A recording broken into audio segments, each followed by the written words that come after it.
anglais, s'il vous plaît. Ayez la gentillesse de les traduire aussi en français. Hello, guys. Hi. I'm going to be translating as we go, so just to give you a heads up. Just the first question to kind of get things started. Dan, I know we were talking a bit about this last night. This is a really personal story for you. Just tell us a bit more about why it was important for you to tell this story. Ma question, c'est pourquoi c'était important pour Dan de raconter cette histoire dans un avant. Yeah, I lost my father when I was a year old, and my brother was 3. We didn't remember him growing up, and we always wondered who he was, and that was something that was really important to me and to Corey. We wanted to tell a personal story with this film, because I think personal stories tend to connect to people, and it's more likely that others will find their own story in your story. Donc voilà, dernier rappel qu'en fait, lui, il a perdu son papa quand il n'avait qu'1 an. Son grand frère, à l'époque, n'avait que 3 ans.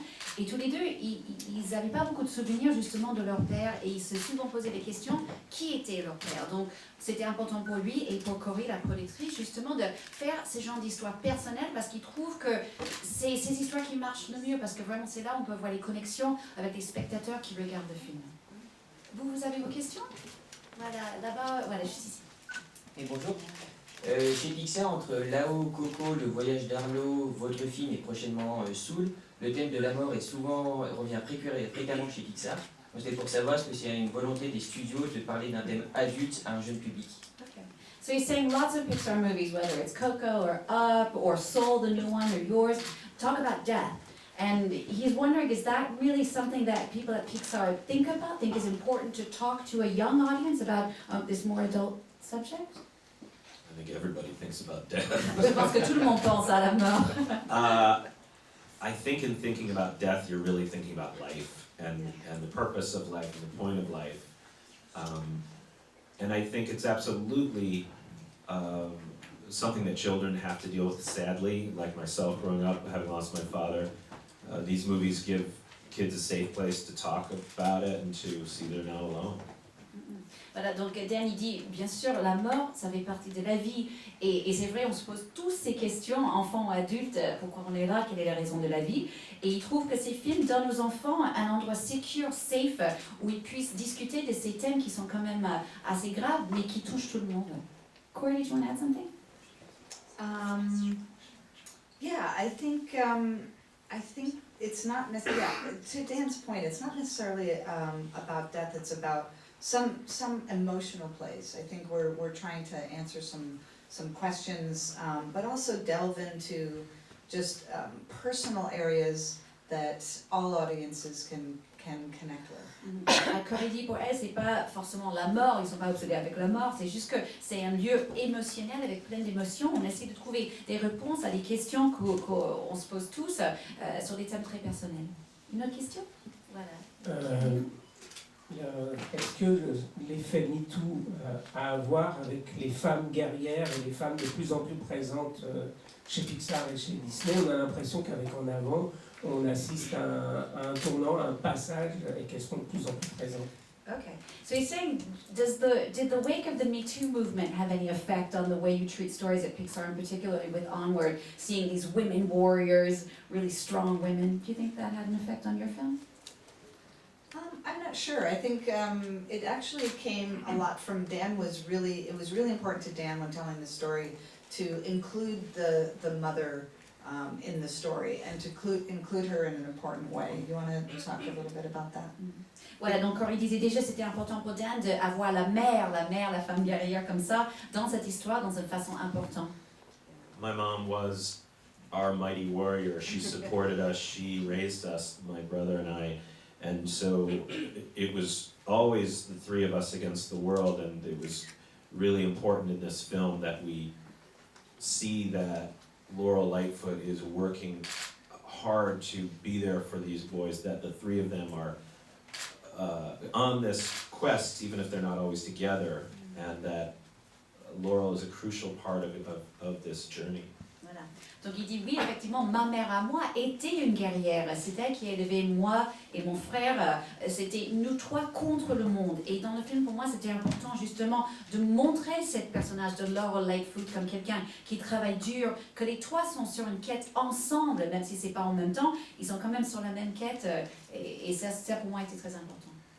Une autre question? Allez-y. Yes. Hi, thank you so much for your movie. I'm going to translate it to French right afterwards. I'm a bit emotional, sorry. I was really touched by you filming, especially the ending. And I thought it's so brave to choose such an ending. It's so unique to see that.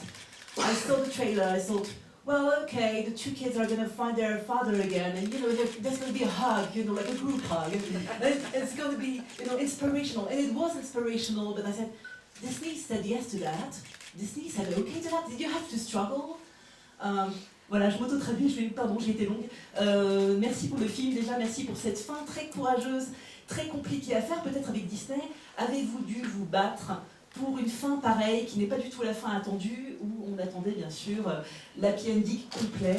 Voilà, c'est ma question. I think it's so, thank you, first off. I think it's a real testament to Pixar. They want something new and risky and true, and sometimes those things are hard, and they usually, if anything, really rally around an unexpected ending. If it's right for the story, they really encourage us. There were a few voices in the room that said, could Dad just turn around and wave at Ian? And I get, to me, that's what you want and what you need aren't always the same thing. You can have that feeling, but I think that would have undermined it. Exactly, yeah. Voilà, donc DJ l'a dit, merci pour la question. Il dit c'est vraiment un témoignage au niveau de Pixar qui voulait justement faire ces fins qui sont un peu nouveaux, un peu risqués, mais à la fois très très vrais. Et il a trouvé un soutien de la part de Pixar dès le début pour cette fin un peu inattendue, parce que c'était bon pour l'histoire. Et il a dit oui, il y avait quand même quelques voix dans les réunions qui disaient est-ce que le papa pourrait juste à la fin se retourner et faire coucou à Ian ou quelque chose, mais non, ils ont décidé que c'était pas nécessaire pour le film, et parfois ce qu'on veut et ce dont on a besoin ne sont pas exactement pareils. Une autre question? A question for Dan. You said this movie was inspired by your personal story, and I wanted to know if directing this movie played its magic and allowed you to free you from your past.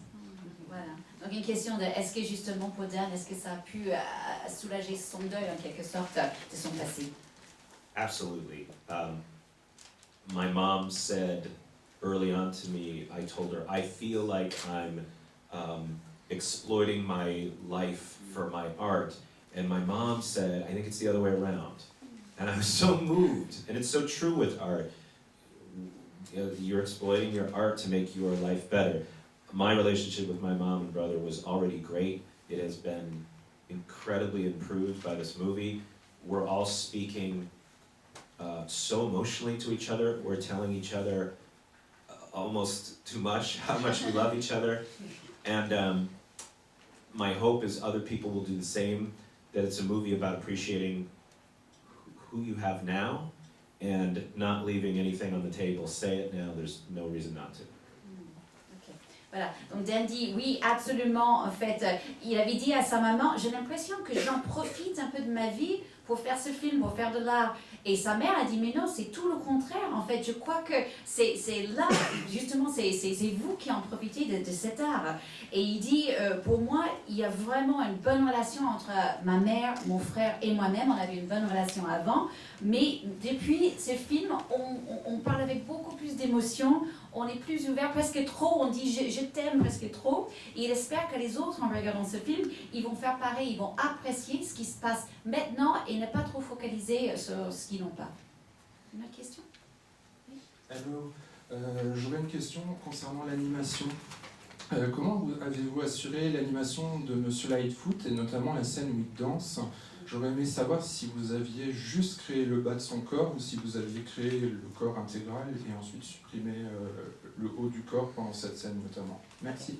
So this is a question about the animation, particularly in the dad, in the scene where he's dancing. Did you kind of work with just the idea of his bottom and his legs, or did you create a whole body and make it dance and then just take the top away?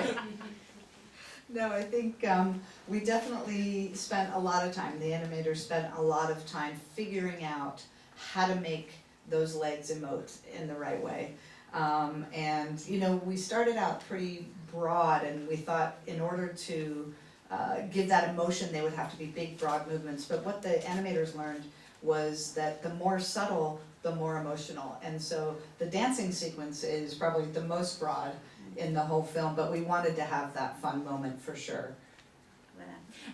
Oui, donc au début, en fait, on s'est dit il fallait prendre beaucoup de temps pour essayer de comprendre comment communiquer justement l'émotion à travers ses jambes. Et on s'est dit au début, on va faire quelque chose de très très grand, mais en fait, les animateurs se sont rendus compte qu'en faisant les motions un peu plus subtiles, ils ont pu communiquer encore mieux à travers les jambes. C'est vrai quand même dans cette séquence de danse, là, les jambes, ils sont peut-être au plus grand de leur niveau, mais les animateurs voulaient aussi montrer un peu de fun dans ce personnage aussi. Qui a le micro? Bonjour. Comme dans beaucoup de contes, on se sert de créatures fantastiques, de la magie, etc. pour dire des choses sur notre monde à nous, sur notre société moderne. Est-ce que vous trouvez justement qu'on a oublié certaines traditions, un peu comme dans le film, qu'on a oublié d'où on venait? Vous voulez dire actuellement? Oui, actuellement, oui. Okay. She's saying, you know, a lot of times we use fantasy and that sort of thing to do a reflection on the modern world. Do you feel that there are things in today's world that we as humans have forgotten, sort of like the magic that's forgotten in the movie? Well, I always think there's, you know, nature is magical, we're just used to it. Animals are magic creatures, they're ones we've seen before, and that's kind of the joke of the unicorns in the movie, is they're treated like these raccoons or squirrels, but raccoons and squirrels are amazing.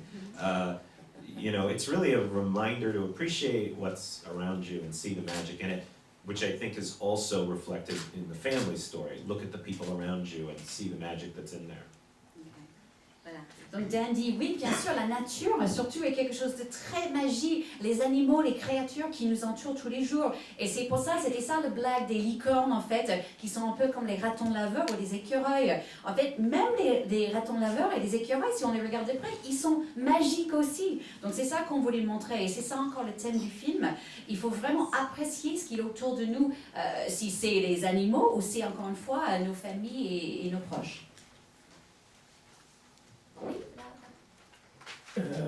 L'Heroic Fantasy se divise en deux courants, d'une part celui du Seigneur des Anneaux et d'autre part celui du Graal. Est-ce que lui, il se sent plus Seigneur des Anneaux que Graal? Et est-ce que le jeu, c'est un clin d'œil à Donjons et Dragons et c'est parti à lui? Voilà, pardon. Donc entre le Seigneur des Anneaux et le Graal, Le Graal, oui. comme le Wild Tour. Si vous préférez, voilà. Okay, d'accord. So he's saying he's getting a feeling that you're sort of between these two. We feel these two universes between the Lord of the Rings and sort of a quest search for the Holy Grail kind of thing. Which one are you going toward more? C'était ça la question? Yeah. I think both. Les deux, Yeah. les deux. It's an adventure. It's a fantasy adventure. I think we're really trying to capture a classic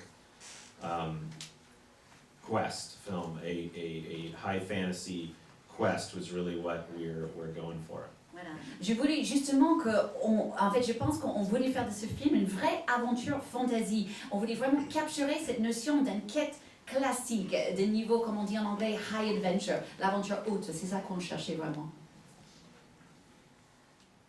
Quelqu'un d'autre a une question? Voilà, ici. Bonjour. Vous avez travaillé ensemble sur Monsters University. Comment cette expérience conjointe a pu vous influencer sur ce nouveau film? Okay. What did you learn from working on Monsters University that kind of helped you working on this film? Well, I think for sure, you know, our relationship changed. I think as filmmaking partners, we learned a lot about one another, about what our tastes are, about what's important to us when making a film. So we learned a lot about that on Monsters U that we brought into Onward. And I think in general, you know, making a prequel or a sequel is very challenging, and you have certain limitations. When we started making this film, there are a different set of challenges, and you can do anything. And so it was kind of just, kind of learning almost the opposite lesson for Onward. Donc déjà, elle dit dans un premier temps, bien sûr, notre relation a changé parce que sur le premier film, on était en train de se connaître, comment on est, comment on travaillait, nos goûts, qu'est-ce qui était important pour nous. Et puis deuxièmement, ce qui était très différent, c'était sur Monsters Academy. En fait, là, quand on travaille sur un film dans un univers qui existe déjà, il y a certaines limitations. Alors qu'ici, le grand défi, c'était le fait qu'il n'y avait aucune limitation. Quand c'était nouveau, on aurait pu faire exactement ce qu'on voulait ou ce qu'on voulait. Ici.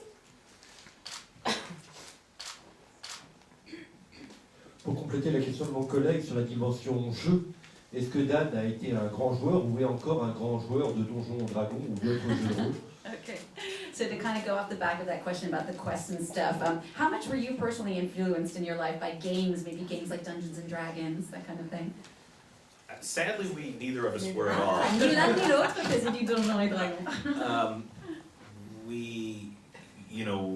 But we are surrounded by so many people at Pixar who are super into it and know their stuff and kept us honest and kept us and educated us. Yeah, it was a great learning experience. We kind of really learned to appreciate that world and the complexity of kind of those games and role-playing and storytelling games.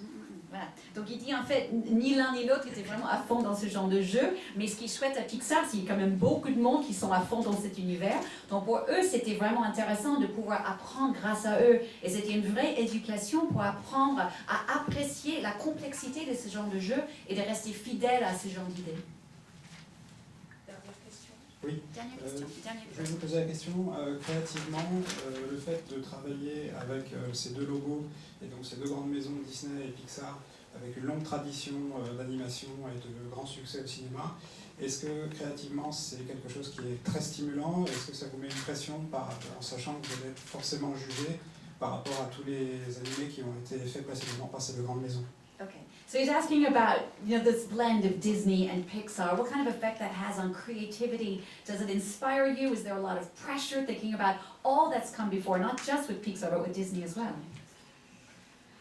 Yeah, I think it's a good pressure. Pixar, all of our fellow filmmakers at Pixar really support us, and we support them. It's a big collaborative environment.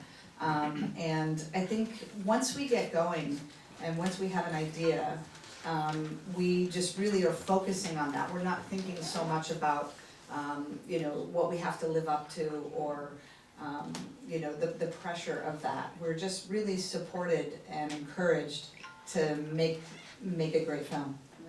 Donc Corinne nous dit qu'en fait c'est une bonne pression. Et ce qui est chouette à Pixar, c'est que tous les cinéastes, parce qu'ils sont tous en train de travailler en même temps ensemble, ils travaillent ensemble et c'est vraiment quelque chose de très collaboratif. Et une fois qu'on démarre le film, on est tellement focalisé dessus qu'on ne pense pas à cette pression du passé. Et heureusement, on est juste encouragé par tout le monde de poursuivre notre aventure jusqu'au bout. Thank you so much to both of you.